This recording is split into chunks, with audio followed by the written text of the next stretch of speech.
आज आपण संदीप निलावार लाख तालुका डिग्रस यांच्या खरबुजाच्या प्लॉटवरती आलोय.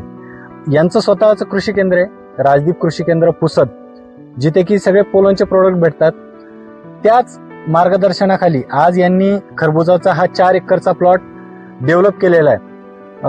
भाऊ स्वतः हा मार्गदर्शन लोकांना सुद्धा करतात, दुसऱ्याकडनंही शिकतात.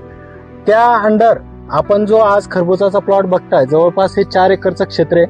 पूर्णच्या पूर्ण तुम्ही बघू शकता, याला फळं आलेली सुद्धा बघा. खूप सारी चांगली सेटिंग झालेली आहे, फळांची साईज सुद्धा चांगल्या प्रकारे वाढलेली आहे.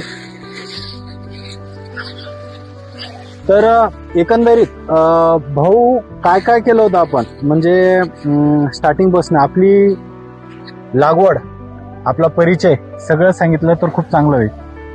बघा, नमस्कार, मी संदीप निलावार, राजदीप कृषी केंद्र पुसद. माझं पुसद येथे कृषी केंद्र आहे. आम्ही दरवर्षी खरबूज घेतो. यावर्षी थोडं एकर वाढवलं आम्ही, म्हणजे 4 एकर घेतलं. मागच्या वर्षी 2-2.5 एकर होतं, यावर्षी 4 एकर केलं. आता खरबूज म्हटलं की थोडे धास्ती येते, रोग कीड याच्यावर खूप नियंत्रण ठेवावं लागते. तर मी जरी मार्गदर्शन करत असलो तर मलाही कोणाचं तरी मार्गदर्शन या पिकामध्ये गरजेचं राहते. तर असेच आमचे मित्र काळेसाहेब पोलन ॲग्रो कंपनीचे, त्यांचं मार्गदर्शन मला नेहमी लाभत राहते. या प्लॉटवर ते नेहमी व्हिजिट करतात. माझा एक बटईदार आहे रवी इंगळे, तो बाहेर गेला, तर तो पूर्ण पाहते इथं. आम्ही या प्लॉटवर पोलन कंपनीचे बरेचसे प्रोडक्ट यूज केले. खरबूजमध्ये पोलन कंपनीचे प्रोडक्ट यूज करताना तसं नेहमी काळेसाहेब येतात आणि सांगत राहतात किंवा कोणत्या स्टेजला कोणतं पाहिजे. सुरुवातीला त्यांनी न्यूट्रिशियल सांगितलं होतं, ड्रीपमधून सोडासाठी न्यूट्रिशियल यूज केला मी. त्याच्यानंतर मला वाटते प्रोमाइन केलं होतं, 1 लिटर 1 एकरामध्ये ड्रीपमधून सोडायला सांगितलं होतं, ते यूज केलं. त्याच्यानंतर टच सांगितलं होतं, टचसुद्धा यूज केलं. आणि महापीड कंपनीचे वॉटर सोल्युबल या प्लॉटला, आणि मागच्या वर्षीसुद्धा आम्ही दरवर्षी महापीड कंपनीचेच वापरतो, कारण त्याच्यामध्ये रोगप्रतिकारशक्ती चांगली राहते आणि पूर्ण सोल्युबिलिटी चांगली असते. त्याच्यामुळे प्लॉट चांगला बसते, रोग कमी येते. आज जे आपण पाहत आहोत, हे जे लागलेलं आहे, ह्या चांगल्या कंपनीचे प्रोडक्ट वापरल्यामुळे आपल्याला बिंदास राहता येते. सर्वात महत्वाचं म्हणजे आता काळेसाहेबचं मार्गदर्शन खूप महत्वाचं राहते याच्यामध्ये. काळेसाहेब, काय वाटते तुम्हाला प्लॉट पाहून? आज आपण जेवढे पण प्लॉट बघितले त्या प्लॉट पैकी तर खूप चांगला प्लॉट आलेला आहे आपला. थोडा डाऊनी सुरुवात झाली आणि थोडीशी डाऊनी पण आलेली आहे. थोडी डाऊनी सुरुवात झाली. मागच्या वेळेस जेव्हा आपण प्लॉट वरती आलो होतो तेव्हा थोडस नॉर्मल कुठे कुठे डाऊनीचे दिसत होते. आज आपण इथं बघितलं तर थोड्याफार प्रमाणात नवीन पानावरती सुद्धा इथे डाऊनीचा इफेक्ट जाणवतोय.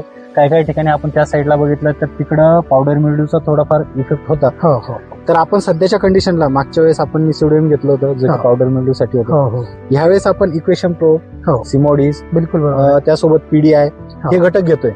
आता याचे फायदे काय होईल की जी बुरशी येणारी, म्हणजे पावडरी मिल्ड्यू असेल, डाऊनी मिल्ड्यू असेल, ते इक्वेशन प्रोनं याच्यावरती कंट्रोल होईल. दुसरी गोष्ट आहे की सिमोडीजनं याच्यावरती जे येणारे कीटक आहेत, पांढरी माशी असेल, तुडतुडा असेल, हे थोड्याफार प्रमाणात कंट्रोल होऊन जातात. आणि पीडीआय जे ते याच्यात मुख्य घटक म्हणून काम करतात, जेणे की याची सेटिंग वाढवण्यासाठी, याची साईज वाढवण्यासाठी खूप चांगल्या प्रकारे याच्यात काम करतं. पीडीआय आणि ह्या कंडिशनला आता तर बघता, जो आपण मागच्या वर्षी प्लॉट बघितला होता तर त्या वर्षी सारखी चांगली सेटिंग आहे, आणखी थोडीशी जास्त आहे. प्रत्येक वेलावरती चांगलं फळ आहे. फळाची साईज सुद्धा आता बघता आपण 1/2 किलो, 1 किलो अशा पद्धतीने याच्यात वाढ आहे. तर खूप चांगला प्लॉट आहे तुमचा. शक्यतो पुढच्या वर्षी 4 एकराचा आहे. हा जो प्लॉट आहे सर, हे तुमच्या मार्गदर्शनाखाली आहे. त्याच्यामुळे या प्लॉटवर तुम्हाला शेवटच्या क्षणापर्यंत लक्ष देणं गरजेचं आहे. तुम्ही स्वतः या, मार्गदर्शन करा आम्हाला आणि हा प्लॉट जमून द्या. नाही, हा ऑलरेडी जमलेला प्लॉट आहे. ह्या वर्षी आपण, मागच्या वर्षी जसं तुम्ही सांगितलं की 2-2.5 एकर घेतलं होतं, या वर्षी आपण ते 4 एकर. पुढच्या वर्षी आणखी त्याच्यात वाढ करू आणखी चांगलं उत्पन्न घेऊ, जेणेकरून एक असा एक एक्झाम्पल सेट होतं की बाबा कृषी केंद्रावाले फक्त आणि फक्त दुकान चालवत नाही, तर त्यांना व्यवस्थित जर कधी ट्रीटमेंट जर कधी केली तर शेतात सुद्धा त्यांचं चांगल्या प्रकारे उत्पन्न येतं. आज आपण बघू शकता की स्वतः त्यांनी शेतात त्यांच्या एवढ्या चांगल्या प्रकारे खरबूज घेतलंय. ट्रीटमेंट आम्ही देत असलो पण काम करणं हे शेवटी शेतकऱ्याचं आहे. बिलकुल बरोबर. जेव्हा ते करतात तेव्हाच याचे रिझल्ट दोन्ही साईडने चांगले येतात. चालतं, धन्यवाद.